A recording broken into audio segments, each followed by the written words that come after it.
And we are live. Thank you. Well, good morning, everyone. Welcome to our June 2nd meeting of the Joint City County Planning Commission.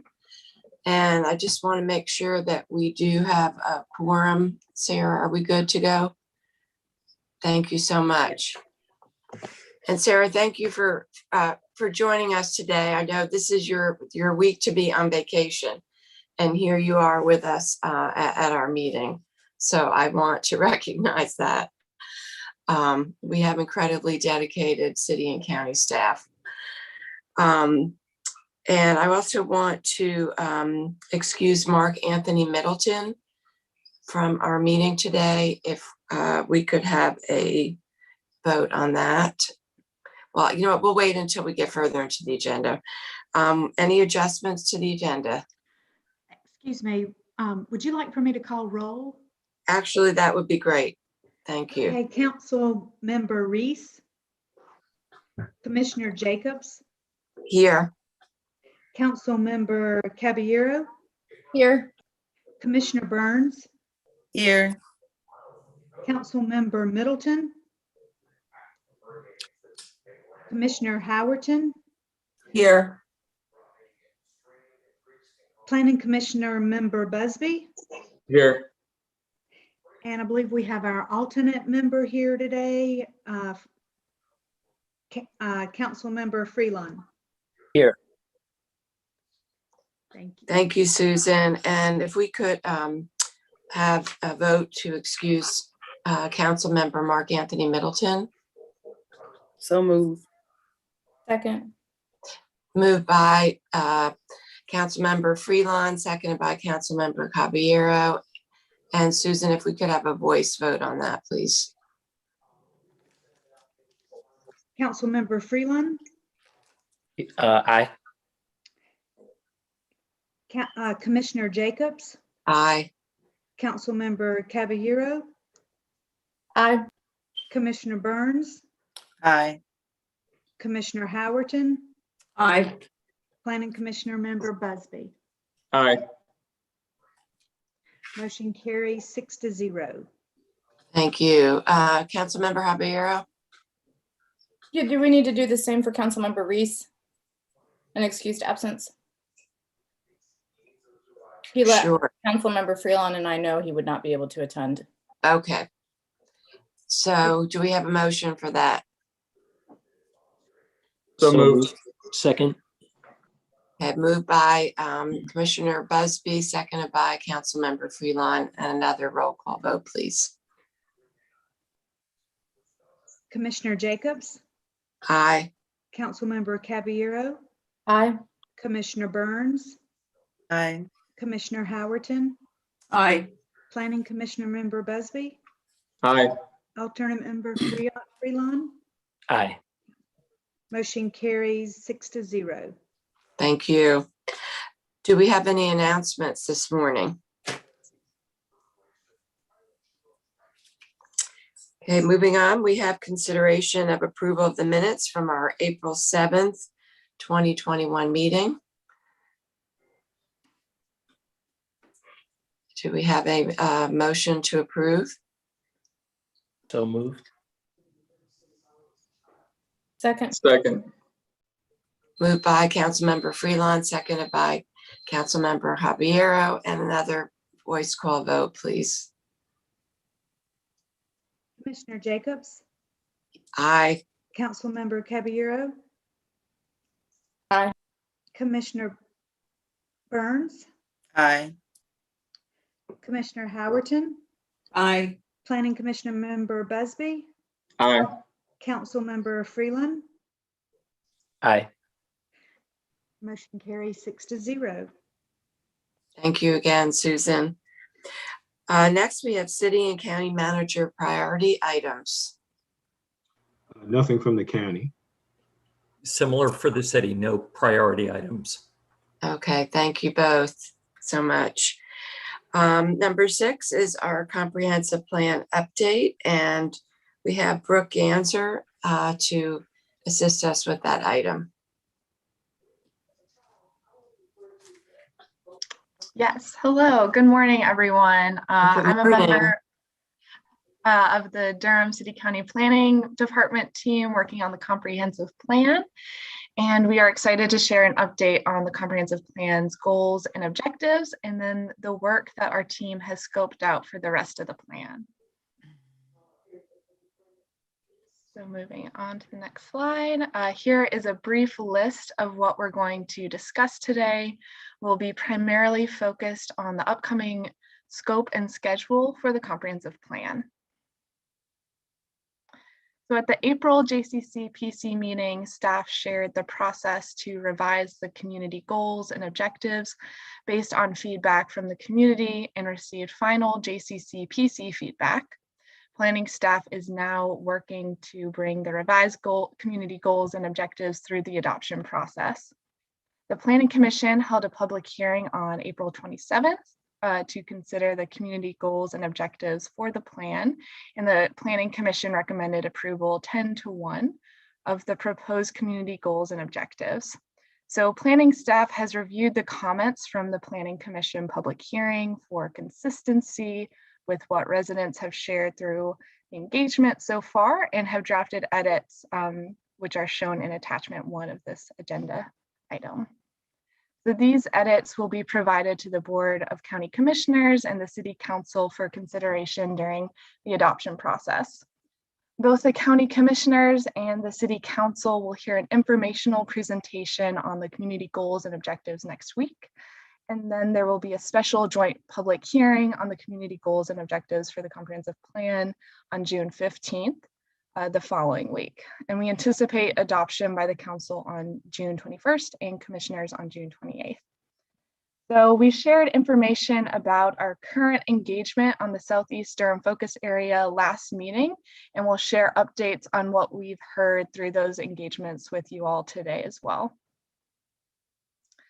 Planning staff is continuing to seek general guidance on our comprehensive plan work. This morning, we are particularly interested in hearing any questions or concerns you have as our team begins the next phase of the comprehensive plan. So we'll now move on to talking about what's next and share the upcoming scope and schedule for the remaining components of the comp plan. So over the last 2 months, while the community goals and objectives have been in the adoption process, we have shifted our focus to creating a more detailed scope and schedule for work on the remainder of the plan and actually starting this work. So today we will share highlights of this work, which we anticipate will begin the adoption process in late 2022.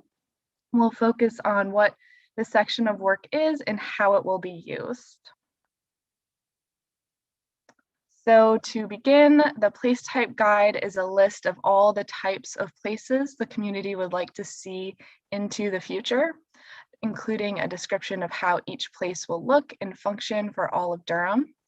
The purpose of the guide is to provide detailed information and guidance that informs how development should look for certain place types as the community grows. It will replace the future land use map categories. The guide may also include information about desired features of each place type, such as land uses, development patterns, building heights and placements, more detailed uses allowed, parking location, infrastructure like transportation and sewer service, and desired green space. So simply put, the place type guide provides the descriptions and characteristics of every place type that can be found within the community. The place type guide will be used by planners, developers, city and county officials, and residents to better understand the future desired physical characteristics and uses of land. The place type guide will be used along with the place type map, which we'll talk about in the next slide, to determine where place types will be located and guide growth and development for all areas within Durham. So the place type map section includes a process to develop a new future land use map called a place type map with a designation for every property within Durham. The place type map is a geographic depiction of what the community has said it wants to look like over the next several decades. The map shows where the community wants houses, stores, businesses, or schools to develop, or where to protect farmland and green space. So the place type map is not legally binding and does not change a property owner's rights under the existing zoning, where the zoning map is legally binding and shows what is allowed to be built on a property today. The place type map is a guide for future decision making. Local government staff will use it to evaluate requests for new development, inform decisions about infrastructure investments like extending water and sewer, or adding new roads, sidewalks, or bus routes, and inform how departments and agencies plan their facilities and programs to best serve Durham residents. So moving on to policies. Policies in the comprehensive plan are the words that accompany the map. These policies will work towards implementation of the community goals and objectives, identifying tools and strategies to work towards the outcomes residents want to see in Durham's future. This work will include policies that apply across the county and also include policies which are tied to a specific place type. So policies developed for and adopted in the comprehensive plan will get used in two primary ways. The first being to review new development proposals that go through the Planning Commission, City Council, and Board of County Commissioners for review and approval. And the second being to develop and inform departmental work programs, particularly the Planning Department's work program. So for the Planning Department, this may include proposing changes to the requirements for development in by right applications, meaning they are allowable or permissible by law, or through amendments to the Unified Development Ordinance, a legally binding document, as you all know, which sets the rules and regulations for zoning and development, or amending departmental processes and procedures. So there will be two focus areas for the comprehensive plan. The Southeast Durham focus area was selected based on requests from the Planning Commission and the City Council for near-term recommendations on how development should occur in this fast-growing area. And the Bragtown focus area, which was selected in response to needs and requests coming from the Bragtown Community Association due to high development interest in their neighborhood and staff's commitment to equitable engagement and outcomes. So for reference, the Southeast Durham focus area is bounded by US 70, Sharon Road, and C98, and the county line. The purpose of the focus area is to develop near-term recommendations that apply the plan's goals and objectives to a specific area, understand what residents see as existing needs and priorities for that area, understand which land uses, such as types of housing, locations of new stores, and environmental protections residents want to see. And then lastly, to recommend new future land uses or place types to inform zoning and annexation requests. So the place types and policies specifically drafted for this focus area will allow staff in the Planning Commission and the elected officials to begin using this guidance to inform decisions about rezoning and annexation requests in the Southeast Durham area. Staff may also better understand if there are refinements needed or issues that should be worked out and improved for the larger comprehensive plan. Or is Brooke, are we losing you, Brooke? Or is it just me? Oh.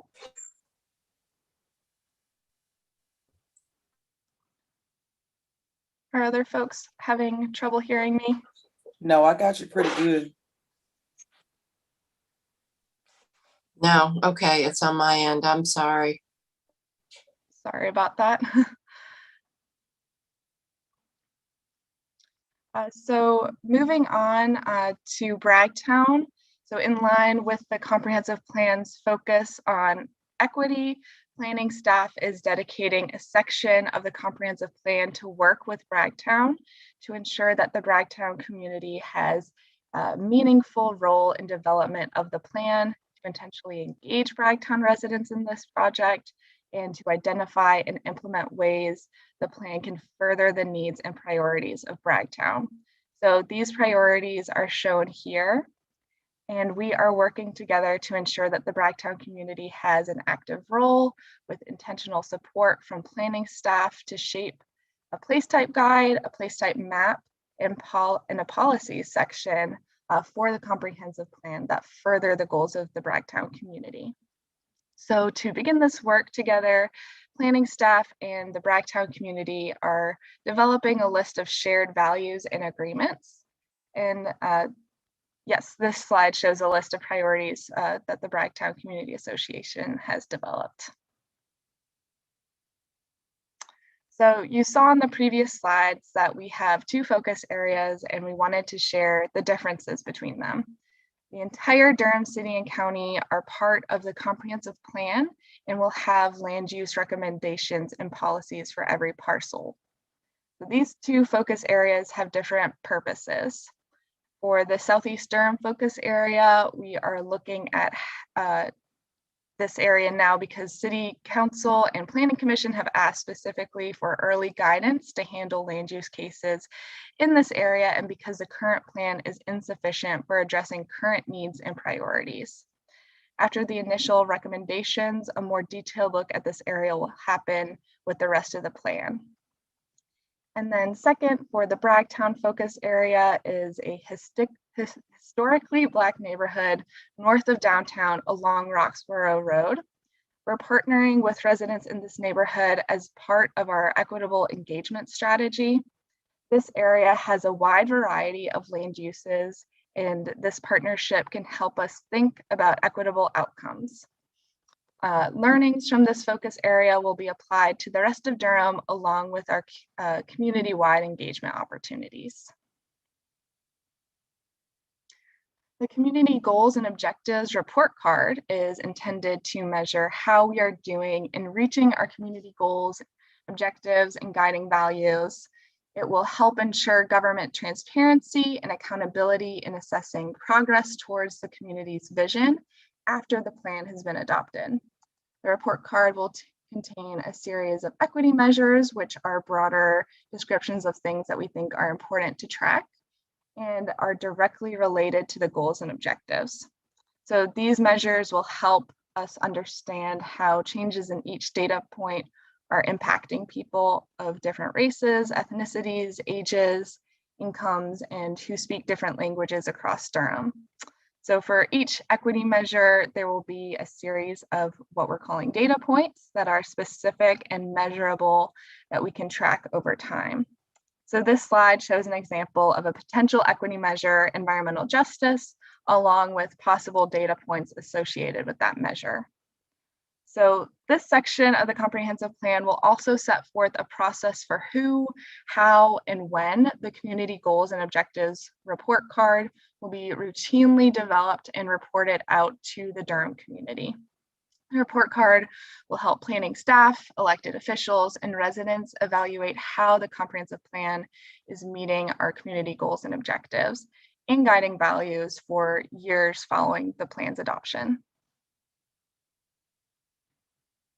So after the adoption of the community goals and objectives for the new comprehensive plan, staff might identify near-term implementation strategies as resources allow.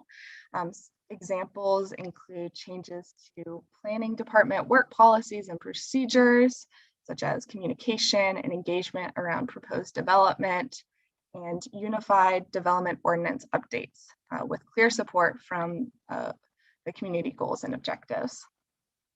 So as the adoption process for the full plan begins in late 2022, staff will start work to determine implementation strategies for the new plan. This work will again be based on the goals and objectives and will primarily focus on implementing policies in the new plan. We expect implementation of the new comp plan to begin immediately following its adoption.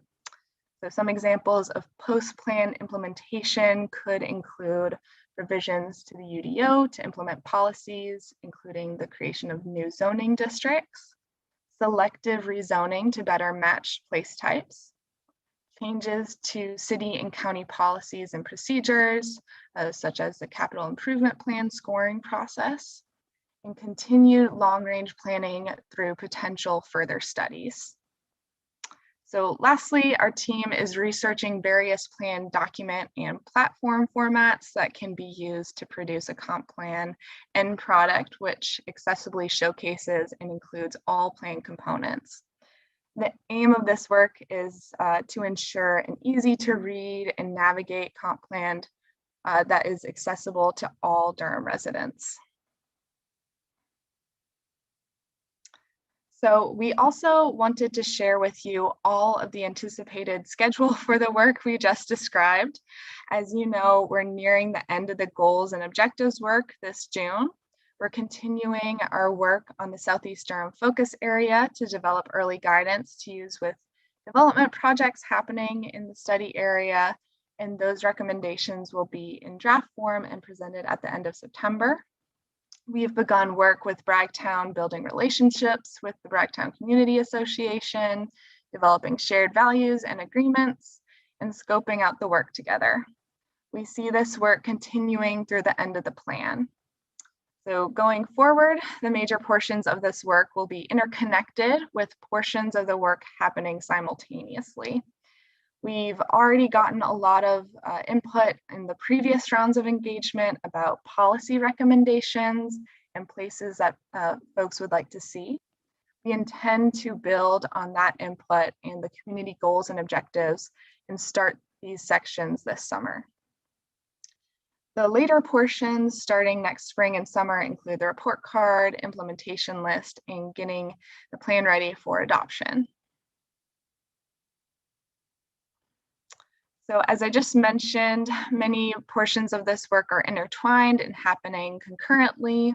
This slide summarizes the workshopping process and engagement strategies for the 3 key remaining sections: the place type guide, the place type map, and the policies. We've challenged ourselves to do this work transparently by including resident perspectives from the beginning in early drafts of this work. We did this while writing the community goals and objectives, where staff wrote an initial draft. Then we discussed the drafts with the outreach team first, and then engaged residents through the community to ground truth those drafts. We're following a similar model here, where we'll be working with smaller groups listed in each box to get the materials in a draft form before taking it out to the larger community-wide engagement efforts. So these 3 sections show the groups we want to workshop each section with early on. While we're still designing the Bragtown work with the Bragtown Community Association, would like their perspectives in shaping place types and policies that will be used community-wide. Similarly, we want to keep our outreach team involved in helping us with these sections. We are also seeking input from the Planning Commission, along with help from the staff technical team to better understand the service and operational needs of different place types and policies. For the policy work, we're planning to structure policy working groups to help draft these. We've envisioned these to be small groups working on writing policy language and comprised of residents and staff to bring multiple perspectives to this work. Through all of this, we plan to continue providing updates to this group as well. So this is our workshopping model that helps us to get ready to share these materials for community-wide feedback. We're going to engage the place type guide, the map, the policy groupings in 2 different phases.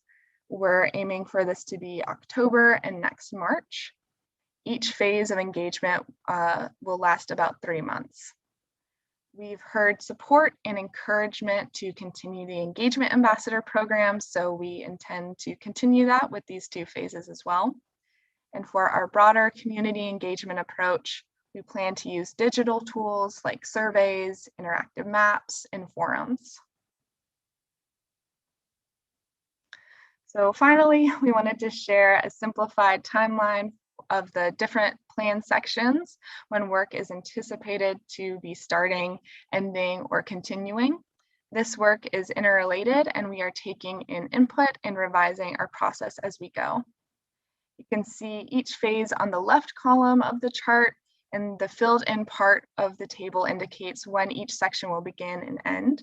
The top row shows the general timeframes by fall, winter, spring, and summer, all leading to starting the plan adoption in late 2022. We've indicated a star showing the major community-wide engagement for the place type guide, the map, and policies. With all engagement we do, we work to simplify our language, remove technical planning jargon where we can, and add definitions if we can't, and publish our work in Spanish. Also, to improve transparency, we've been sharing data sets in the form of a spreadsheet with the input we received in each phase, as well as sharing revised versions based on input in the previous phase. In between each engagement phase, staff is revising the drafts based on what we heard and iterating from there. This entire process, particularly our work towards more equitable engagement and more equitable outcomes, has been a new undertaking and learning process. Lessons learned from each phase of engagement will inform future engagement, and this iterative process will continue throughout the development of this schedule. So before I wrap up, I wanted to give a brief update on the Southeast Durham focus area work. In early March, we began seeking input from residents in a broad online engagement opportunity. The online engagement site Social Pinpoint has more information for residents to learn about the focus area and allowed residents to add comments to an interactive map and take a survey. So here is a quick recap of the demographics we collected from the engagement. Most respondents listed 27703 as their zip code, reported they have reliable access to a car, have lived in Durham for 10 or fewer years, and listed household income of 75,000 or more. We didn't hear from non-native English speakers, renters, low-income residents, or longtime residents who we know do live in this community. It's for these reasons that we don't only do broad engagement or online engagement, because we know we're not reaching everybody. So we're especially trying to reach communities of color, renters, and low-income communities, to name a few. We previously shared that we're planning focus groups to hear from residents we don't typically hear from in our broad engagement efforts. These were scheduled for May 24th and June 2nd. We modeled these sessions after our successful focus group experience seeking input on the community goals and objectives. While we were able to reach a handful of residents, primarily Hispanic and Latino residents, to invite to these focus groups, there were a few challenges that have caused us to shift to a focused interview approach, focusing on discussion with individuals about their experiences, hopes, and needs for this area. This shift has had to do with time needed to create relationships in this area. This area has a mix of city and county limits and has not been the focus of neighborhood improvement services engagement work, so new connections had to be made from scratch. In previous phases of this project, we were able to conduct focus groups with pre-established groups, many of whom were already doing work with other city or county organizations like DPS or NIS. We struggled to find existing and formalized groups of folks we were trying to reach through the focus groups within the Southeast Durham focus area. Additionally, while a lot of the community has shifted to Zoom and online platforms, the communities we're trying to reach may have technological and language barriers to participation. So many folks we reach aren't connected to larger organizations like HOAs or coalitions that have familiarity with local government, and that relationship building takes time, as we all know. Because of the pace of this part of the study with Council and Planning Commission needing guidance, we've shifted to an interview model led by our program assistant, Ami Mejia, who is helping us reach Spanish-speaking residents to hear their needs and priorities for this area. These focused interviews will allow us to hear from residents who we did not reach in the social pinpoint phase, just in a different format than we had originally envisioned. This is a great example of how equitable engagement is challenging and sometimes requires shifting our approach to create engagement opportunities that are the most accessible to residents. So we want to include these perspectives in our engagement summary and ensure we center these perspectives in our draft recommendations. Draft recommendations are anticipated in July with presentations to Planning Commission, City Council, and Board of County Commissioners in September, October. So that said, we want to share what we've been hearing from residents that have more access to online tools and local government processes, with the caveat that this does not necessarily reflect what we will hear from residents we'll be talking through with those interviews. We shared this information at a community meeting we held on May 20th with residents over Zoom. The purpose of that meeting was to share what we've heard so far, how Southeast Durham fits into the larger comprehensive plan project, and listen to any additional concerns. We received over 1,000 visits to the site, and residents left 85 comments on the map and 35 survey responses. So you can see a pie chart of the kinds of comments we received back on the map. Most comments were about things that needed work or concerns about getting around, including transportation barriers. So there are a number of things residents said in the survey in addition to that list. Like we've done with previous phases, we'll share the raw de-identified input on our website. We will also share a full summary of what we heard later as well. So our processes to start understanding and contextualizing what we heard is to organize the comments and survey responses by a goal and objective category to find patterns and common sentiments alongside the context of the community-wide engagement done so far. We wrote summary statements to describe the key issues. The highlighted, impactful quotes that residents gave us are also sharing ideas we heard that seem to differ from the goals and objectives as well. So we have examples on the following slides together so you can see what we mean. As we've mentioned in the past, the community goals and objectives are guiding the rest of the plan work. So on the left side, we have a related goal and objective, and on the right side, we have a summary statement, quotes that are in alignment with the objective, as well as quotes that differ. So this is an example of comments we heard that fit under one of the housing and neighborhoods goal and the related objective, which is creative and varied housing solutions. So in interest of time, I will not be reading all of this slide, but I just wanted to share the summary in quotes. So the summary related to housing was, we heard a need for new development to have a mix of housing types and price points, so no one is priced out of the area. We heard suggestions to increase the variety of housing options in the area through accessory dwellings, condominiums, or tiny homes. Some of the quotes that support this goal and objective read, mixed types and price range housing to encourage broad diversity. There is already a concentration of 55+ housing in the Leesville Road area. Further development should look to family-friendly communities in all price ranges to entice a wider range of residents more reflective of a growing community.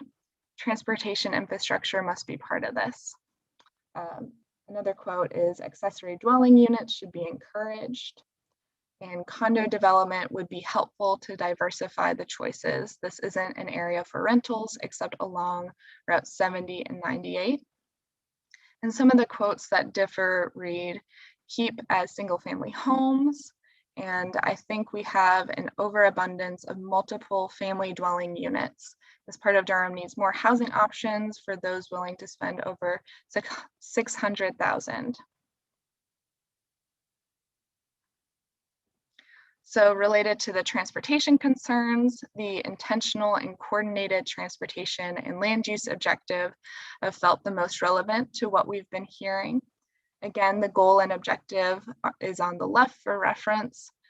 We heard interest in walkable access from homes to resources like a public library branch, parks, and grocery stores that are designed with the environment and connected transportation system in mind. Quotes that support this objective include, we don't have a lot of commercial development in this area. We have a lot of sprawling communities being developed in which transportation is difficult, and there is a strong need to get to basic essentials. And zone for high density and affordable housing with close access to walk to retail and grocery. And then some quotes with differing ideas. No through streets from major streets, people speed on connector streets, low 1 to 2 story homes and townhomes, parking lots with lawn and park areas incorporated into them. And then the last one that differs, limiting and commercial until what space is currently available is used. There are many empty buildings in RTP and surrounding areas, need new goals for buildings, housing, and otherwise to be most energy efficient. Okay, and then finally, the environmental related comments we heard. The harmonious and respectful development objective felt the most relevant. The summary of what we heard reads, we heard the need to preserve trees, wooded areas, and natural places and protect wildlife, air, and water resources. We heard that while higher density development is more energy and resource efficient, these developments should provide easy access to parks, natural spaces, and recreational areas. So some quotes that support this objective. Again, high rises are more energy and resource efficient, but they should have parks and other recreation associated with them. Sprawl is an abuse of land and natural resources. In a similar vein, tall and close buildings block out nature as well. An intermediate is the best. Connecting streets and plenty of green space is important. Also, the ability to safely commute across the area via foot or bike. And lastly, two quotes with differing ideas are to control housing density to maintain environmental quality, do not overdevelop, and then short and spread out like Briar Creek on either side of 70. So these examples give a snapshot of the key areas that we heard perspectives that are similar and different than the goals and objectives. As we get further into the plan development, we are going to hear different needs and priorities that represent trade-offs in the place types of development that residents prefer. Again, this is preliminary information we wanted to share. We will be using all of the input we receive to form our draft recommendations for this area. And once we've concluded this focus area work, this will not be the last time we engage residents here, but it will be folded into the larger comprehensive plan work. Wonderful. So that concludes our presentation. Our team is happy to take any questions that you may have. Again, planning staff is continuing to seek general guidance on our comp plan work and are particularly interested in hearing any questions, concerns, or guidance you have as our team begins the next phase of the comprehensive plan. Thank you. Thank you so much, Brooke, for that incredible presentation. Wow. I'm just really blown away at the work that you and Lisa, all of the staff working on this, people in the community, part of the engagement team. It's truly amazing work. Thank you so much. Comments, questions, input from JCCPC members.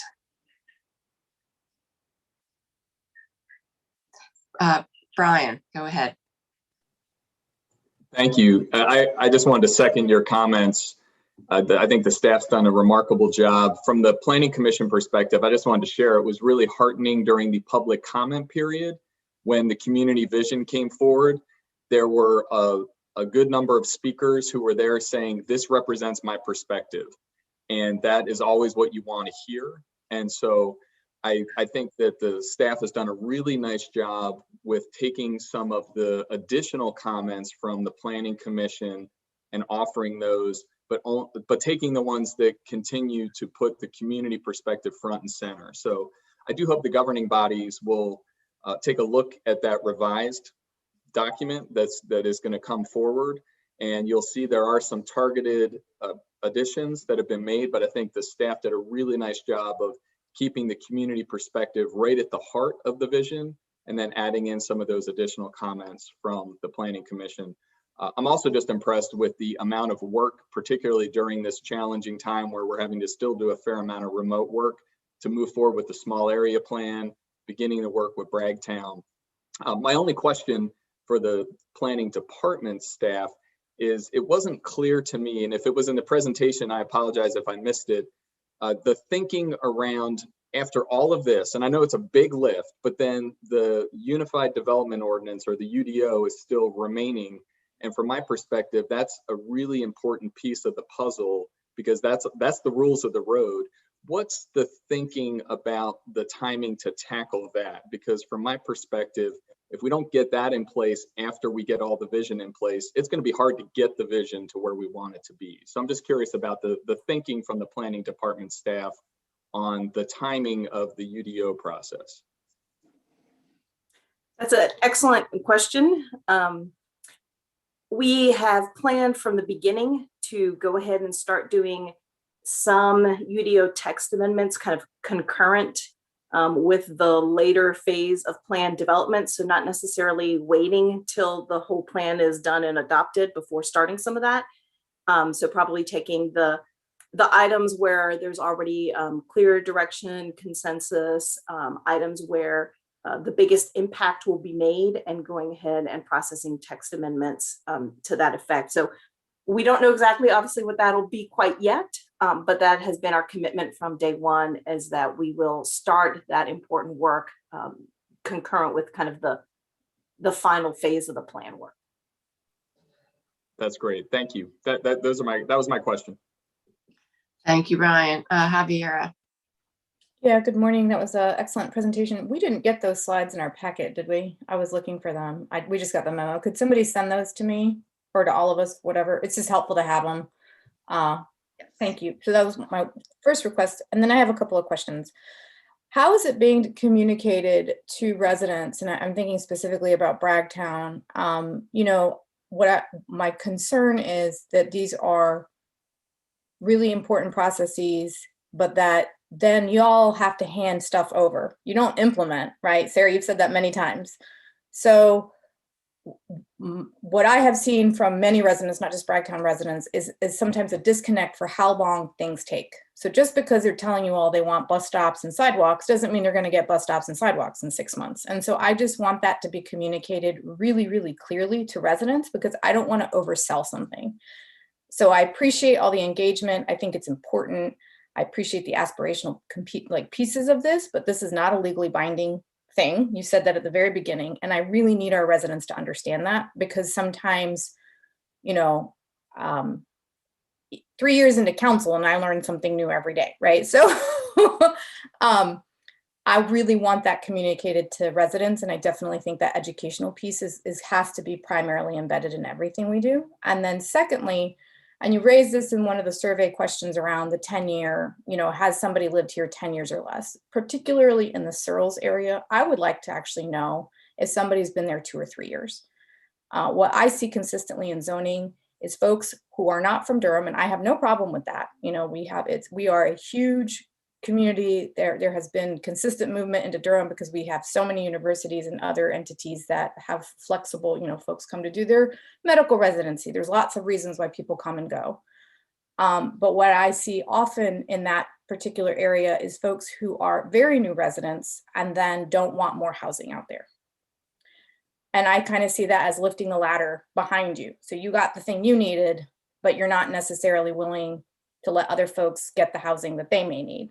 And so I really want that kind of honed in, at least for the Searles. since we're doing the small area plan. So I guess my question is there a way to, did we capture that data with the survey? Is there a way to capture that moving forward? I can respond to that. So we did collect more detailed information. It was actually an open-ended question asking folks. So we got responses from, 3 months to, there were, I think, 3 respondents that had between 20 and 30 years of residency. But you're right, it is primarily less than 5 years. And so we were trying to call out some of the major, like, there were very few people that were over 10 years, but we have more detailed information that will be as part of the overall engagement summary that we'll be sharing out. And we have what folks have said, we know based on how long they've been there. So part of what we wanted to share with you all this morning is starting to get at what you were just saying. There's some of what we heard is very much in line with what we've heard from the overall community and what we want this place to be in a more inclusive, more equitable community for everyone. And really focusing on the folks that we haven't included in our processes and in positive outcomes in the past. And then we intentionally shared the perspectives that differ from that because they're strong voices. And we wanted to make sure that you all, I'm sure it's not a surprise to you because you're hearing cases in these areas. But just to know, we're continuing to commit to our strategy around not just equitable engagement, but centering those voices in working towards equitable outcomes. So we can make sure that you've got that level of information, and just wanted to kind of highlight those concerns for y'all. And I will share just quickly on the Bragtown and related to residents kind of understanding what the comprehensive plan can and can't do. That's been very much on our minds as we're trying to build trust with residents, that we can't do that if, and talking about the comprehensive plan, it sounds like it can do everything because of the name. And so we've been really working on just like very explicit, discrete examples of what the comprehensive plan can do around each one of the priorities that Bragtown has.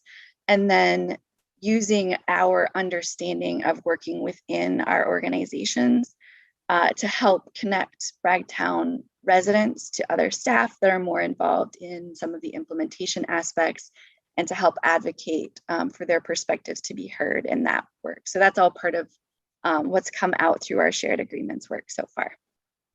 Thank you. I have one follow-up comment question, if that's okay, and I'll let Sarah go first. I just wanted to share that I am really proud of my staff and the job that they have been doing, especially as we get into more and more of these meetings where our equitable engagement strategy is really being, I think, resented by folks that have traditionally had power and privilege. And they're really pushing back on us as staff. And I just want my staff to know how much I appreciate them for how they are really stepping up and doing their best to help explain and educate. And I just didn't want that moment to be lost here because I know that you all knew it was coming. We talked from day one, but I just want you to know that as staff, we're living it, particularly in Searles. So I think it was very important to see kind of the two sides of what's going on in that area. So that's all. Sorry for the interruption.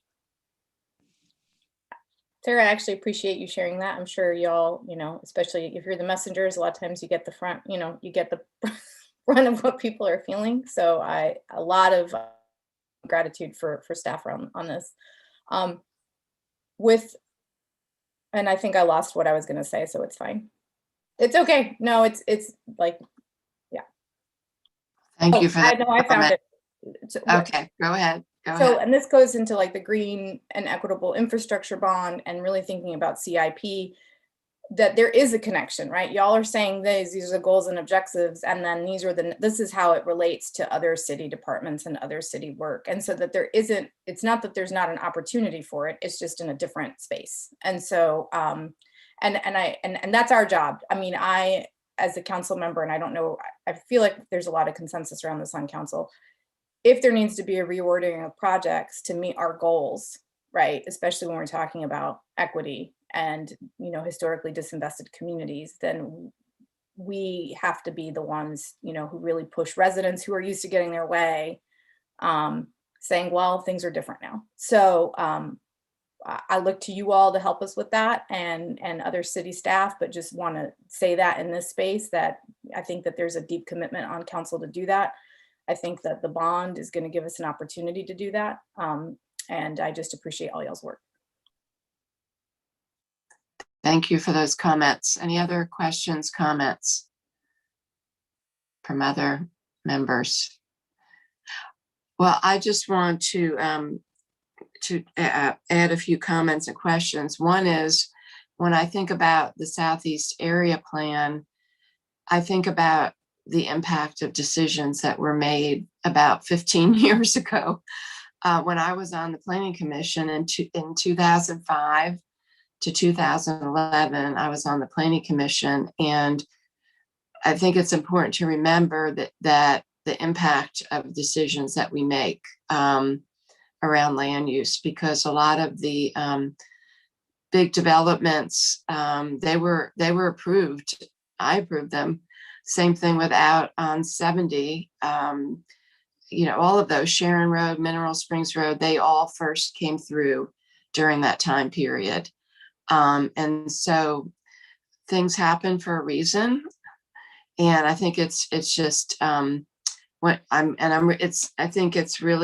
really appreciate that you all are focusing on Bragtown and Southeast Durham, because Southeast Durham, we're now seeing the results again of decisions that were made.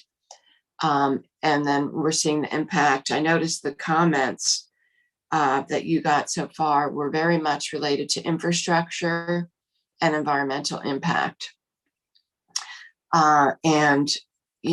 So just thinking about those two factors, to Javier's point, that when we talk, I think those are two things that, well, the environmental impact, I guess one of my questions is, how does that, when we overpromise, because that's a limiting factor all the time.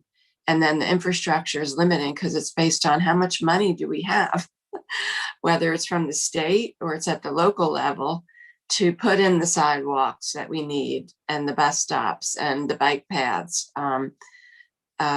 So I think that gets back to Javier's point about some of the limits that we have, creating what we want. But I'm really glad you're focusing on Bragtown, because there's just so much pressure now there. And frankly, we've never been able to be successful. I can't think of any success since I've been involved with this, first as a planning commissioner and as elected official, how we deal with market forces, and that the idea that we could possibly be preemptive with Bragtown. I hope we can be, because that's, I think, part of what we're all trying to do, right? Is to lift up the community somehow as an equal. I don't know, but kind of a Herculean effort. So thank you. I again want to echo what we've already said, the appreciation for this work. And getting back to what Brian said, that I guess one of my concerns is that the place type map is going to be more visionary. And then how does that interplay the fact that it's not legally binding?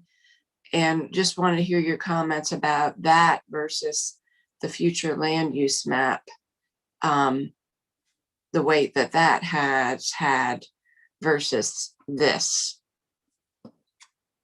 They actually will function the same.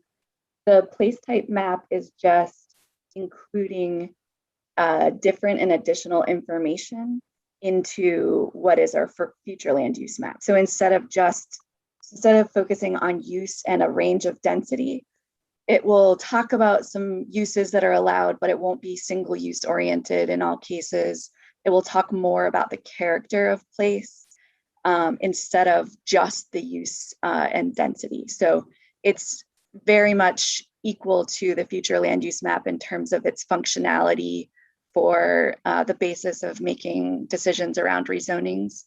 And then to getting at realizing that vision, I think we mentioned briefly in kind of the implementation list, creating new zoning districts or revising existing zoning districts to better match what those place types are is going to be part of what we'll need to do.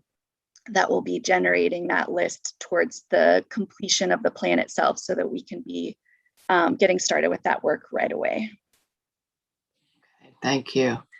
And I appreciate that you all, this is so complex and the timeline and all that you're managing is just amazing. But I appreciate that you all are not waiting till everything is done before you implement. My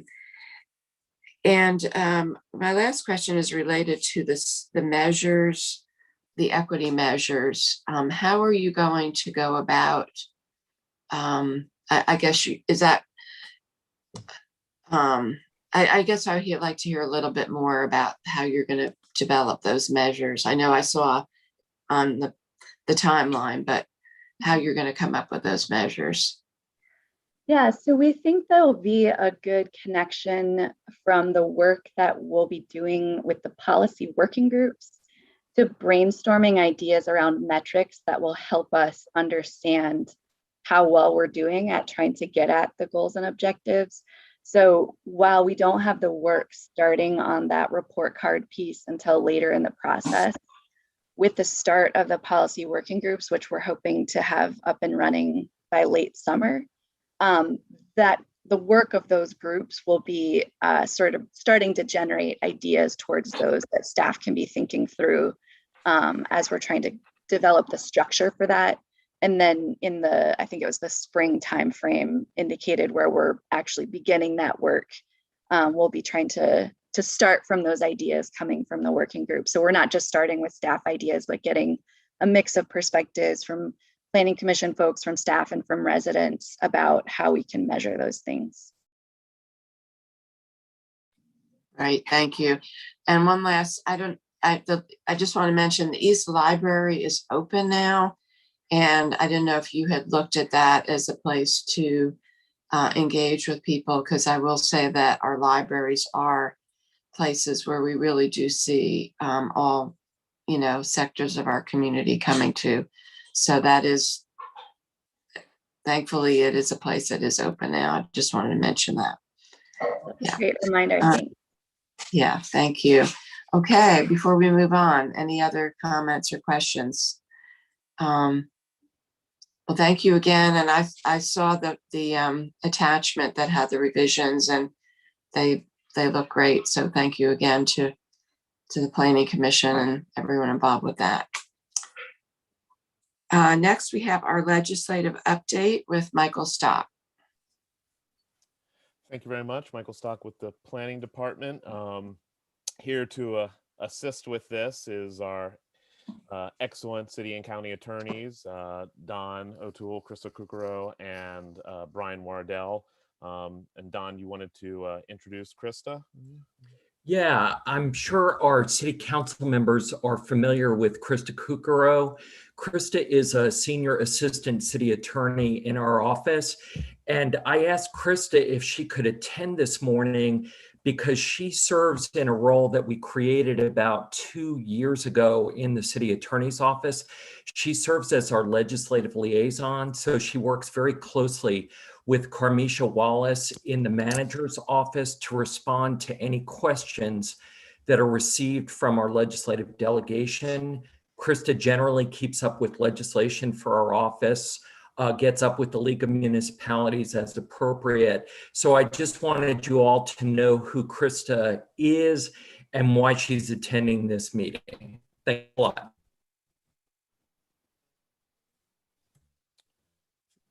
Thank you, Don. So I will begin. I'll be the primary presenter, but our attorneys will be here to assist. And what I wanted to start off with is just a brief overview of the legislative session. The next slide would be, please. So we're currently in the 2021 legislative session. The crossover deadline for bills has passed. I believe it was mid-May, May 11th or 12th, around there. And crossover, if you may not know, means where a bill was introduced in one house, either the House or the Senate, and was approved by that chamber and is thus crossed over to be considered by the other chamber. And so those are the ones that we're really going to focus on in this presentation. We're not going to go over that monstrous list of bills that was in the agenda. We'll try to answer questions about the bills as best as we can. We may need to just follow up with you further on, because some of these bills have been sitting idle in committees for a long time. Might not be experts on them, but we'll try to get you that information. Bills that have not made crossover do sometimes sneak into bills that have.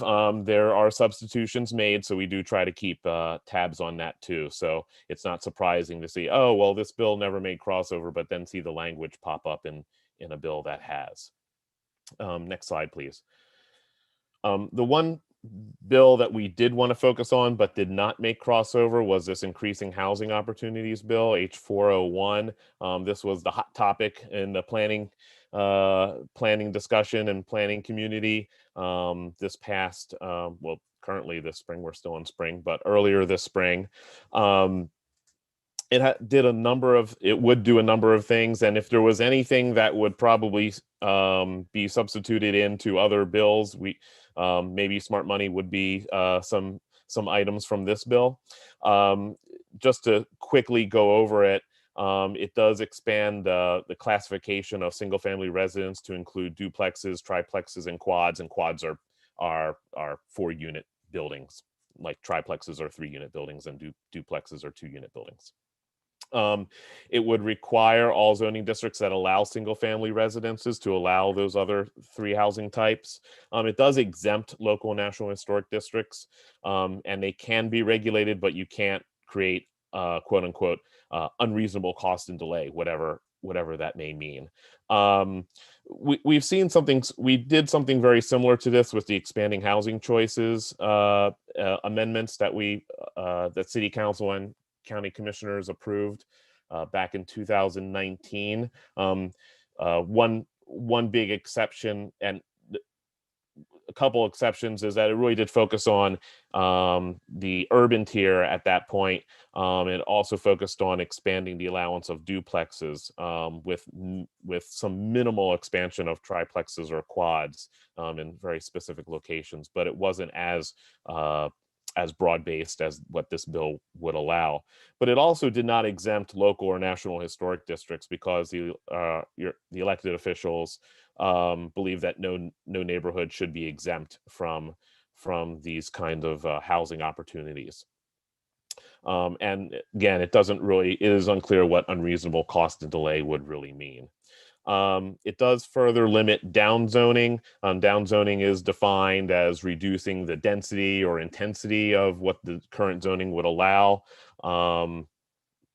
It doesn't eliminate the opportunity for doing it, but wherever there's access to public sewer and water, and access is in itself kind of ambiguous too. Doesn't mean that it's actually serving the property, but it might just be that it's potentially available to serve a property. And it does limit, may limit the flexibility of a jurisdiction to further plan. So we talked about just recently with the comprehensive plan and possible selective rezonings to match adopted place type maps or new zoning districts. And we're going to have to take that into consideration to see if what the zoning map changes that are being proposed are actual downzoning, and how to handle that instance. Next slide, please. There's talking about cannot banning use as not industrial or a nuisance. Durham doesn't practice this. Durham actually updated its ordinance a few years ago in response to actually case law, where case law said that you cannot have an ordinance that would prohibit a use, you did have to accommodate a use. So that has already been adjusted in our UDO. And for ADUs or accessory dwelling units, doesn't have a lot of impact to our ordinance because prior to expanding housing choices, and then even with expanding housing choices, we've made ADUs, at least regulatory wise, much easier to do. But it may expand into triplexes and quads since the bill considers triplexes and quads under the same definition of single family. Another provision talks about if you have conflicting regulations, the more lenient would apply, and that generally runs counter to most ordinances, not just Durham's, where if you have a conflicting provision within an ordinance or between different ordinances, usually the more restrictive applies. So that would be a substantial change. And then I believe there's a final slide on this one. Yes, if the applicant has had a favorable challenge to a zoning change in court, the applicant can choose the zoning district if the court finds in favor of a challenge to a zoning change or classification. The governing board can settle zoning disputes, which is an interesting insertion of a governing board into these kind of legal matters.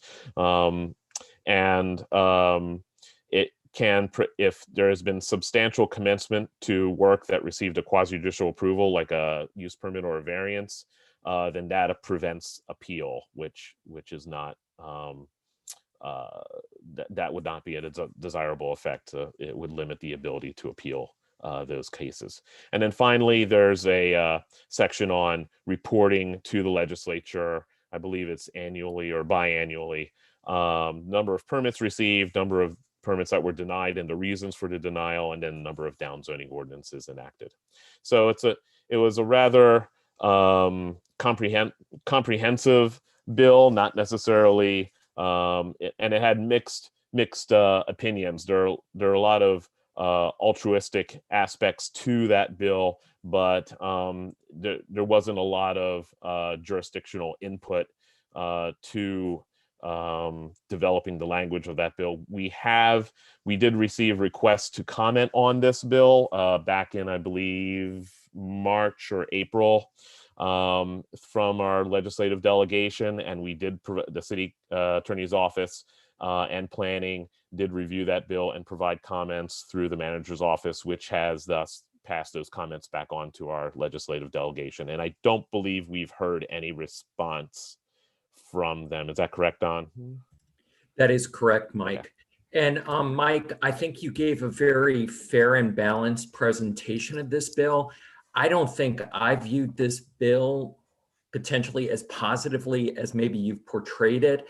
I felt like it was a lot of the legislature imposing its decision-making on local government. And, I think local government is in the best position to decide what's best for itself. So I didn't view this as just a neutral, okay bill. I was glad that it didn't make crossover, and I hope it doesn't reappear.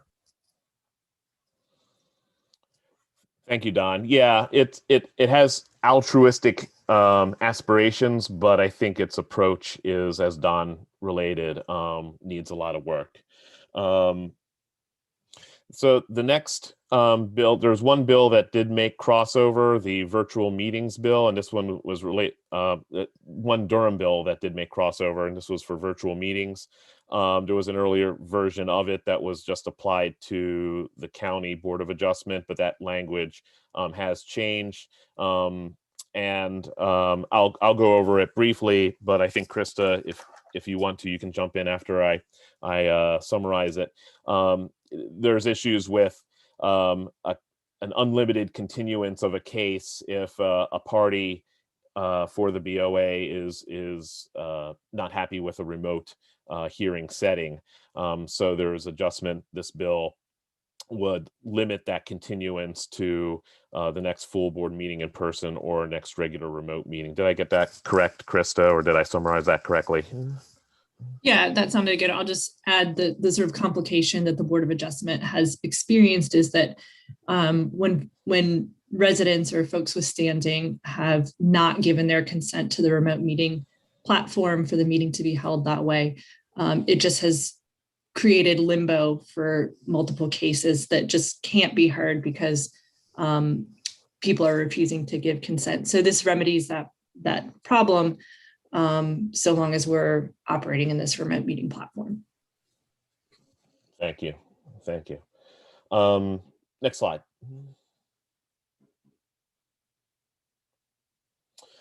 So we just wanted to highlight some other bills that did make crossover. This bill, the H218, provides for limited additional methods to exceed impervious surface limits under watersheds, usually for single family, and then also increase in building footprints under an approved development agreement. Durham has one approved development agreement right now, and that was with the, if you're remember, the Farrington Road Affordable Housing Development Agreement approved last year. Eminent domain, it's to put it on the, I guess, to put it on the ballot to revise or amend the Constitution to limit the ability of using eminent domain. Right now it reads for public use or public benefit, and it would remove the reference to public benefit. And this is important too, because not all eminent domain procedures, or what's also called condemnation, is going to be just for public use, not just for, say, adding right of way to a street. Sometimes it is for a public benefit. Maybe it's condemning land to serve, provide utilities to an affordable housing proposal or something like that. So that it can limit the ability for a jurisdiction to use condemnation. Hey, Mike. Yes. This is Don. Can I make one comment on H218? Absolutely. That second bullet point, that would conflict with the current language in our UDO that basically says a development agreement cannot be used to lower environmental requirements. There you go. Thank you, Don. Next slide. H366, there's discussion about allowance for manufactured homes, can't require masonry, curtain walls, or skirting. The bigger issue with H366 is the nullification of NCDOT billboard rules, or recently adopted NCDOT billboard rules. Don, can you jump in on that one for a little bit? You bet. Krista and I have both been involved in this. The North Carolina Department of Transportation is the state agency that's charged with regulating billboards in the state of North Carolina. There was DOT, in response to changes in state legislation, was required to revise its rules. DOT was trying to hold the line and preserve local government authority. The billboard industry, which is very powerful, has pretty high-powered attorneys, they were trying to argue against that. The city of Durham, we did submit comments when this went to what's called the State Rules Review Commission, and provided comments in support of what NCDOT was trying to do. In the end, thankfully, the Rules Review Commission held strong and upheld NCDOT's version of the rules, which is what Durham supported. This bill actually, what it says is those recently approved NCDOT rules cannot go into effect. And so at this point, we're not quite sure what the implication of this will be, and whether some kind of affirmative statutory language is going to come out of this bill requiring DOT to do something specific. And we'll be keeping an eye on this. Thank you, Don. Next one, H420. Oh, no, I'm sorry. Back up for 1 second. Previous slide, please. Thank you. H425. That one just if there is no if a property has split jurisdiction, then and there's no agreement then between the jurisdictions, then the applicant can choose which jurisdiction to do its development review and annexation and such. We have agreements, annexation agreements and such with neighboring jurisdictions, and most development in the county, most property in the county that is seeking for more intense development is more often than not seeking annexation with the city. H496, property rights and trees. This one is getting a lot of talk also. This bill kind of pops up every year or so. It's legislation that pretty much nullifies any tree ordinance unless that jurisdiction already has special legislation. The city of Durham does have special legislation dating back from 2001, but it does not, that special legislation did not include the county. So it might be very impactful with the county. Our current ordinance does not require tree preservation requirements in the rural tier. So there is some alignment with that already. But there are properties within the suburban tier that our tree coverage requirements do apply to, and some of those properties could be in the county. So it remains to be seen how this moves forward. There is a lot of, there have been resolutions adopted by many jurisdictions, municipal and county jurisdictions, opposing this. And from what I understand, it does not, it crosses political lines. Jurisdictions that are maybe seen more Republican leaning are also not have not been generally in favor of this type of bill. Next slide, please. This one does have astounding cross-party support. Allows schools in all zoning districts. It's pretty straightforward. It would mandate that all schools, that any school, primary or secondary, would be allowed in any zoning district. It would not be subject, you could not subject it to any kind of special use permit. It would have to be allowed by right. That does not mean that we couldn't, at least our understanding, it does not mean that we couldn't not establish some definitive technical requirements for schools, but it cannot, but we cannot send it through a special use permit process. It also cannot restrict schools to along state maintained roads. Our current ordinance does not do that, but since that was put in there, our assumption is that there are some jurisdictions that have done that, place that requirement. Shipping containers and affordable housing. It allows the conversion of shipping containers for residential units to follow construction and design standards, but it really doesn't get to, there's nothing about it that is specifically towards affordable housing unless the market rate for these kinds of units would be market affordable. There is no AMI provisions about it or any other special requirements that gets towards affordable housing. It's just in the title. S628, use of native plants.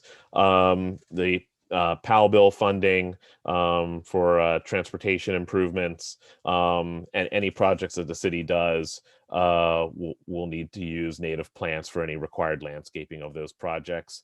Our ordinance really already leans towards a lot of use of native plants. Both Board of Commissioners and City Council have seen text amendments go through that that have changed our requirements for remediation of sites to use 100% native species. We've updated our landscape manual just recently, as both boards hopefully are remember, to update our prohibitive plant and invasive species lists. So we're pretty much in a good place, but this would be a state mandated use of native plants. And I believe finally, This is just a notification requirement for any rezonings or text amendments that change permitted uses that happen within 5 miles of an airport, and we would just have to notify the airport authorities of those hearings. Final slide. I believe, unless that's the final slide. I believe that's the final slide. Thank you very much, and we'll be happy to answer any questions. Again, we may not have the answers to all the bills, but we will definitely follow up with you if need be. Thank you. Thank you, Michael. And if you could also make sure we get those slides along with the comprehensive plan slides as well. Thank you so much. Absolutely. For that overview, and Don and Brian also for your and Krista for your help with those. Wow, it's really overwhelming. Just reading the list that we were sent out, and then just it's everything but the kitchen, everything but going into their the kitchen sink, as they say. So any comments or questions from board members on any of these items? Javier. Yeah, thank you. Just real quick, one of the things, so the very first bill that y'all talked about, which was like kind of expanding housing choice on steroids a little bit. One of the things that I remember that the reason we didn't expand to like triplexes and quads was because of actual building code, right? Which is then you have to get into commercial code once you get into 3 units and more with sprinklers and more intense firewalling. Is that getting updated? If it passed, like, are they trying, like, how do you align that? Or is that just not even, people aren't even? I believe that, and I'm going off of recollection, but I believe that the reclassification of those types of housing would be under single family. Okay, so then okay. Yeah. So there's some positives there. I know that there was a lot of, and I know that's not one that made it to crossover. Right. But just wondering what components, and I don't want to spend too much time, but if to me, I think there are some strengths in some of these bills, especially with expanding what is defined as single family when we're facing such intense affordability issues in Durham. But I understand that there's also a lot of negative there. So it'll be interesting to see how that plays out. And that was a bill that had bipartisan support, didn't it? Didn't it come from both Dems and? It did. It remains to be seen to the extent of what that bipartisan support looks like and where that the folks behind it, but it was sponsored by both Democrats and Republicans. Okay, thank you for that. Any other questions or comments? I guess to our attorneys, my question would be, what is the status, do you all know, of, at least for instance, the one that we heard the most about, the H401. I know that NCACC was concerned about it because, again, getting back to preemption of local authority being a very big concern. I don't know where the league, what has been on it. I know planning organizations, I was contacted by some about, again, their concerns about it. What is the status of that one in particular? John, you mentioned things can get inserted into other bills. Right. Mike, I was just checking, that one didn't make crossover, right? Right. That's correct. It did not. Correct. Yeah. So it sort of remains to be seen whether all or parts of that bill may appear in some other bill that did make crossover. That frequently happens. They'll clean out a bill that makes crossover. They'll just clean out all the language and then insert different language in it. So that remains to be seen whether that will happen. I have not heard whether there's any effort to move that forward. Okay. Yeah, I haven't heard anything either. I would anticipate that some of that will be sort of refurbished and sort of pushed along. It's certainly a development-friendly language, so I would be surprised if some of that isn't if there isn't an attempt to push some of that along in some other bills that may cross over. And do you have any recommendations for us, and anything that we should be doing in particular with any specific ones, in terms of with our delegation or NCCC or the league? Yeah, I think when these bills come up, they get reviewed by planning, and then they forward them through the city attorney's office, and then through our office, and we review them, and then I provide them to Deborah Craig Ray to sort of vet them for any issues that may be effective, with regard to the county. And usually we're on the same page since we've got pretty much the same issues. So my recommendation is to continue to be vigilant. The North Carolina Association of County Commissioners is always on top of this, and they give us updates. And so that's the best way to handle it, is just to continue to keep your eyes open and your ears to the ground, because it will pop up, and then you have to sort of mobilize as quickly as you can. Thank you, and appreciate that all three of you are staying on top of it. It's a lot to be monitoring. So, Commissioner Burns. Yeah, it didn't. I know is speaking about House Bill 401, it did make crossover, but if I'm not mistaken, I could be wrong. It was Senate Bill 439. It never made it out of Rules Committee, but to her point, we do see them on both sides. And the question about, how can we engage our delegation? I think we brought up a decent bill. If we think back to even 2019, probably the person in the delegation, or just the person in the state, Senator Woodard, did the most amendments that I can remember, and I could be wrong, to the billboards bill back in 2019. So if we go back, he introduced like 4 or 5 amendments so that cities and counties would have it. So for anybody on here, I'm just going back on something that Commissioner Jacobs said, when we do see those things, we really have to engage them. And we actually do have a delegation that when we ask them, they pretty much, it was 4 or 5 amendments.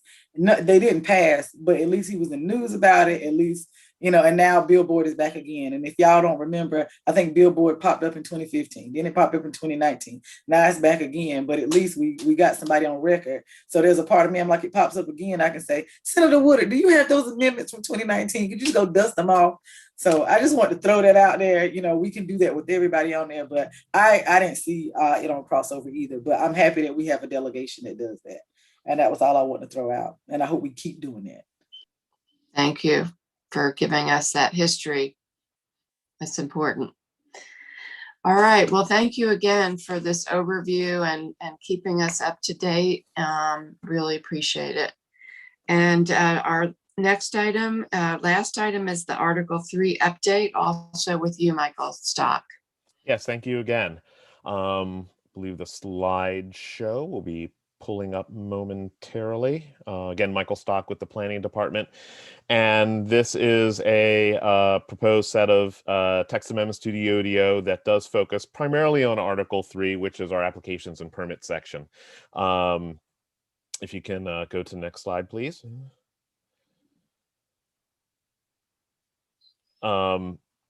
So it's going to focus primarily on the common review procedures that are found in Article 3. And then what it's doing is taking some application procedures that are either not found at all within the UDO, but Planning Department generally handles, or reorganizes and relocates some existing ones. The ones that are currently not in the UDO are the street closing or withdrawal, the street renaming processes, and annexations. The reorganizing or relocation will involve the statutory development agreements that we'll talk about a little bit in the future, and then some modifications to existing processes for zoning map changes.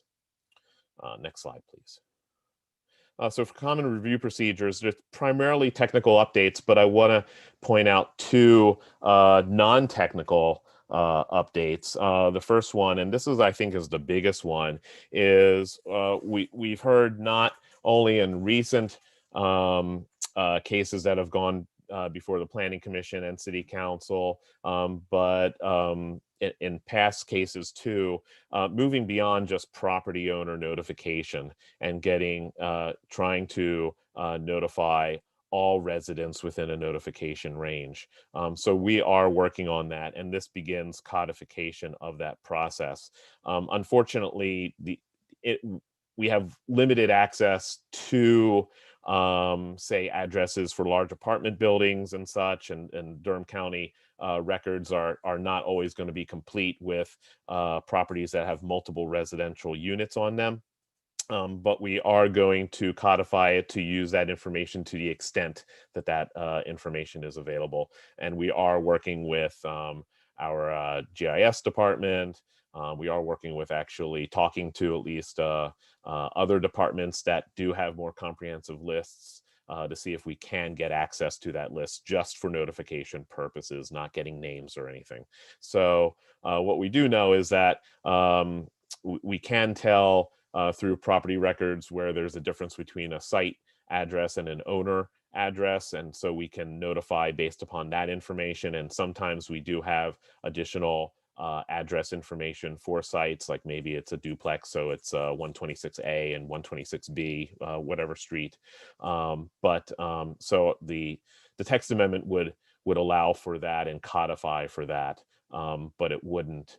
But if that information is just not available, we just can't provide that notification at this time, but we are working on it.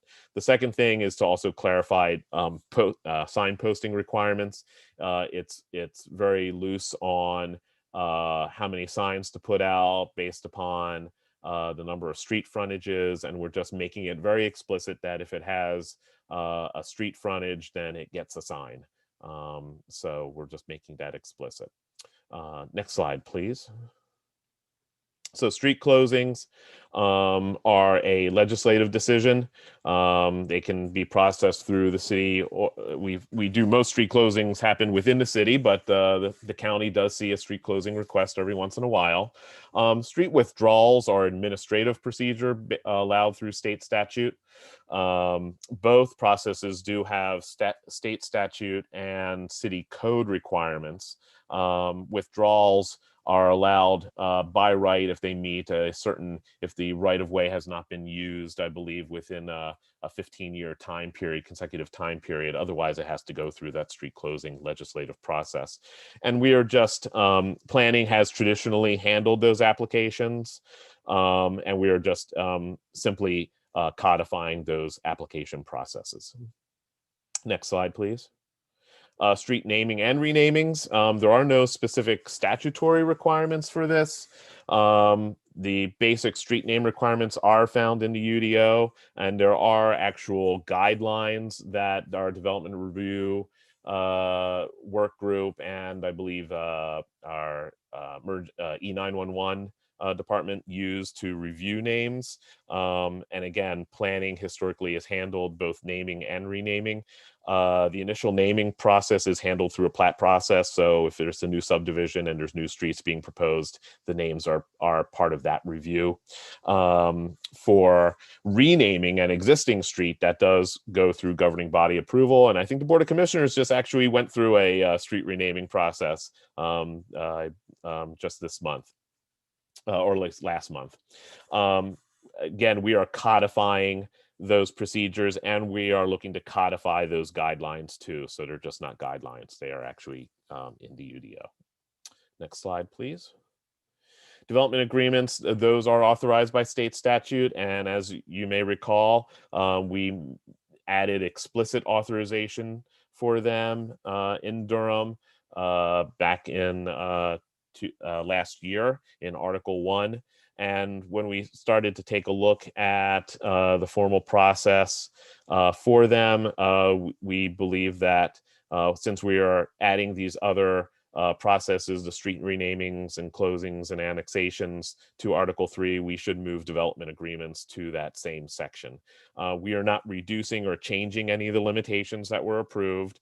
We are maintaining the process requirements that are consistent with rezoning, so we're not changing any of that. We did add some limitations to them for Article 12, which involves infrastructure. We felt that was important to add those limitations to, but otherwise there's no change. It just really just fleshes out the process, just like any other process that the planning department handles.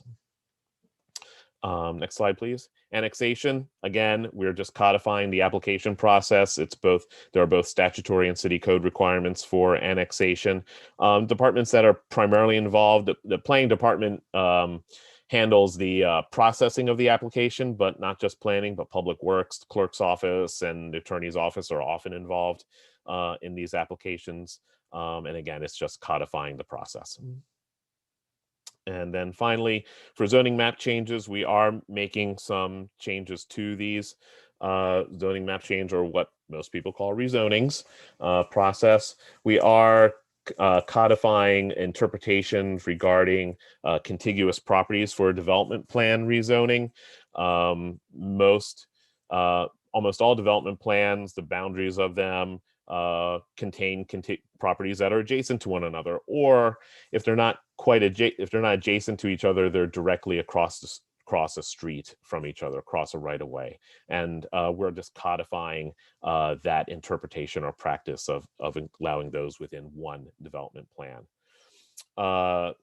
Then we are updating the deviation section for development plans, and this was in the past Omnibus 16 text amendments that went through Planning Commission, but we pulled out because we felt it needed a little bit more work and review. We are clarifying the rules for the changes, making it more intuitive as to what requires a change in the development plan or a rezoning. We are codifying the interpretation of how we consider development plans that were approved in different eras. There were 3 distinct eras of development plans, and hey, our development plans go back to early 1970s. So there's a lot of review, especially for those kind of plans, as to what applies and what doesn't. And so we're codifying that. We're trying to make it explicit and transparent as to what amounts to amending a current plan versus what truly is a rezoning of the site. The processes are generally the same. It's more for understanding the extent of the change that's being proposed. It still goes through the same public hearing process, review by departments, public hearing through Planning Commission, and then ultimately governing body approval. And then we do have, I'm sorry, back. Keep there. There's a lot for this one. When commitments are obsolete or no longer warranted, we are trying to codify specific procedures for that.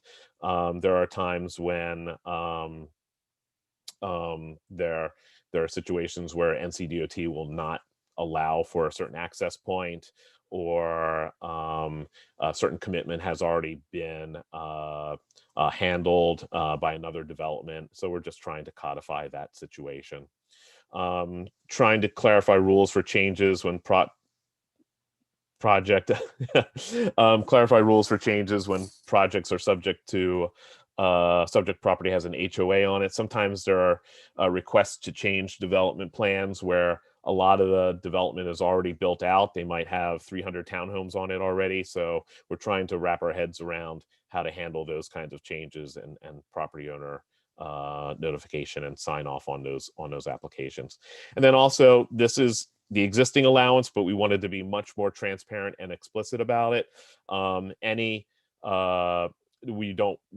There's no requirement to change the development plan if a development wants to take advantage of the affordable housing bonuses that are in the UDO. We just want to make that much more explicit than the way it reads now. So that's all that is. It doesn't change it.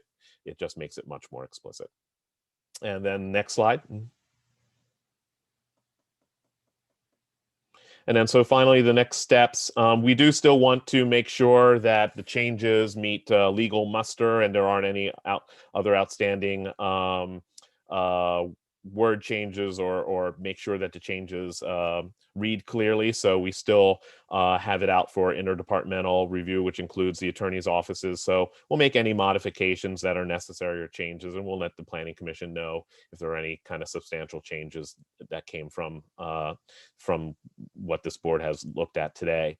And then as I foresee the adoption process, we anticipate moving this to the Planning Commission for their hearing in July or August, and then hopefully to the governing bodies.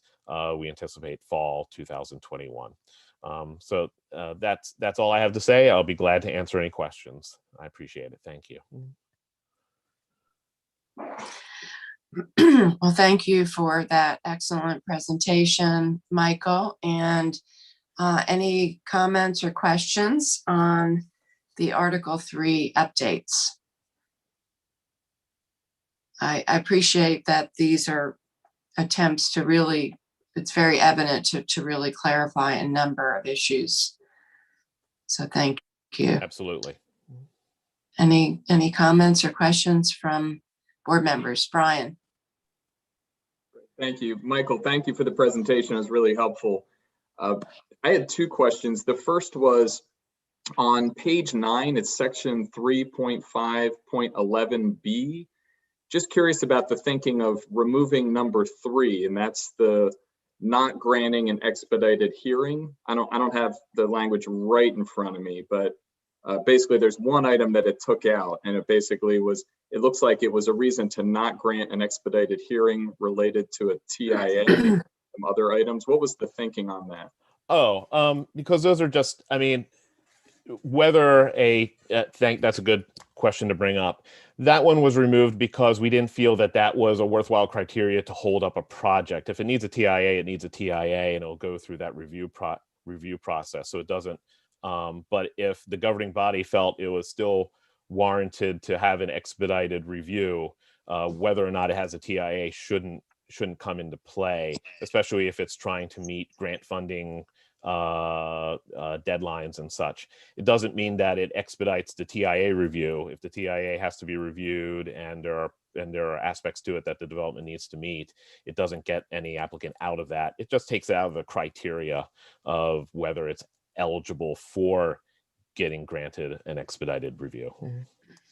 Okay, thanks for that clarification. Sure. And then the second is, it's a bigger one. It literally is like page 10 through page 13. It's section 3.5.12. Can you just spend another minute or two on it? Because as I read it, it could be minor, or it could be a really big change. And I'm just interested in hearing the planning department's perspective. And I'm particularly thinking about if I'm a community member that was a part of a rezoning process way back when, and maybe there was some proffer that at the time was a really big deal.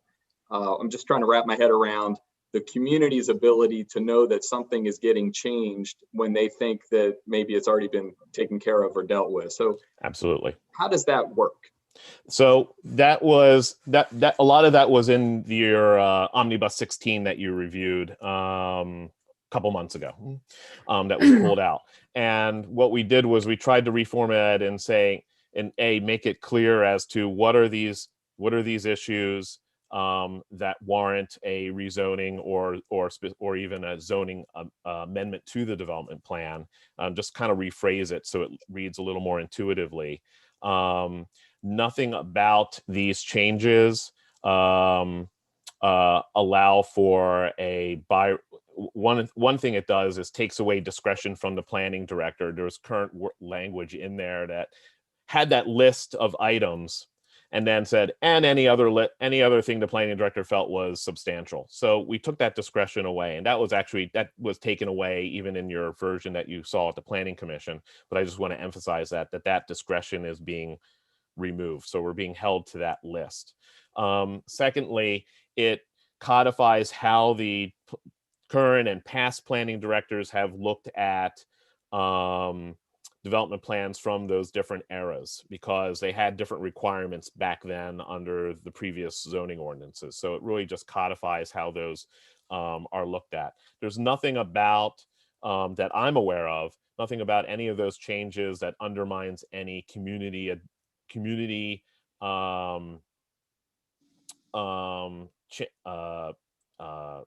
supported and adopted committed elements. So if there's nothing that I'm aware of that undermines those that are put on a development plan. We will definitely take another look at that to make sure that we're not missing something, but there's nothing about it that's there. And especially with the transportation improvements, the focus was, and I actually had this conversation with Don, the focus was to make sure that any of those transportation improvements that are just not warranted are warranted based upon a TIA and weren't transportation improvements that were agreed upon based upon community discussions and negotiations that weren't in addition to that they were just purely technical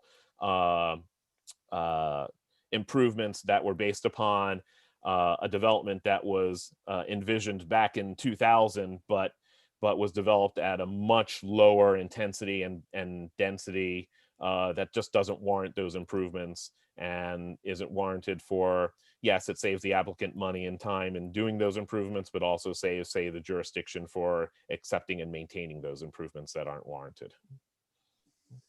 So it is a big change.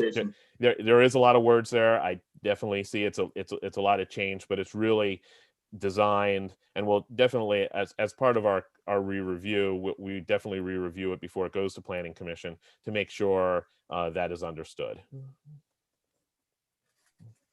Great, thanks, Michael. Yeah, when it was a lot of words, I started getting lost. You know how it is. Absolutely. I hear that from other people in our department too. Thanks for those questions, Brian. Any other comments or questions?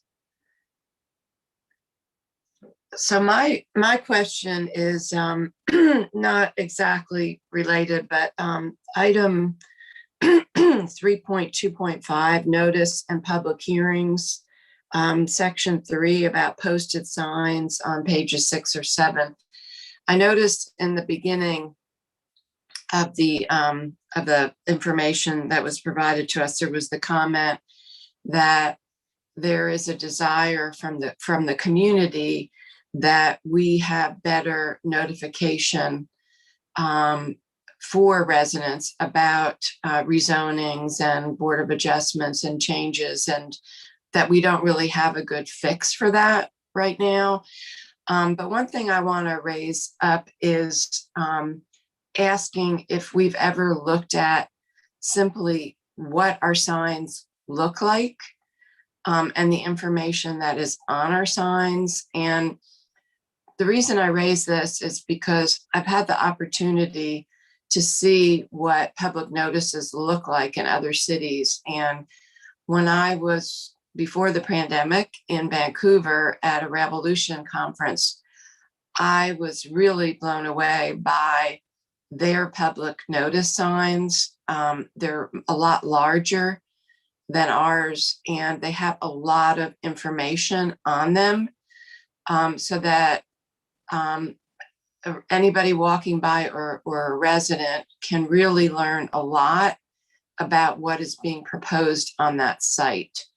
And, you know, recently I've walked through past 2 of our signs that basically have a big B on them.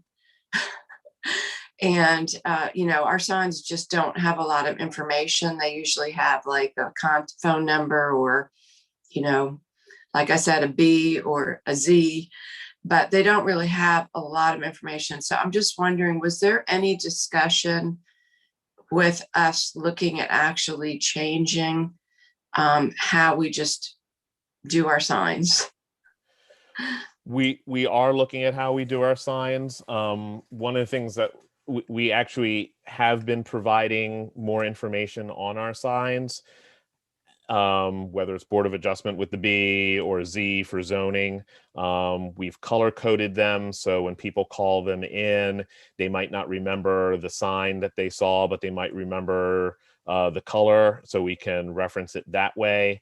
The problem that we find with signs that are in a very urbanized area versus say Durham, where a lot of our signs are along busier roads or right of way where there's very little pedestrian traffic, is that they become illegible to a certain extent.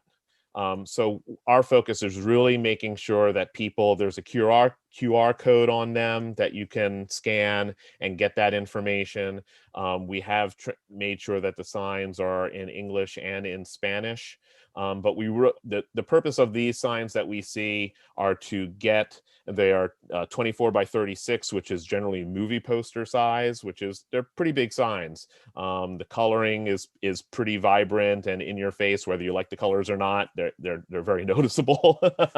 We used to have it just yellow and red, and they were in your face, but some people didn't like those colors, so we went to the color coding, which I think has actually helped distinguish people who are receiving the phone calls, help to understand what case somebody's calling about. But we want these signs to be able to get people to be noticed, since a lot of it is more auto oriented than pedestrian oriented.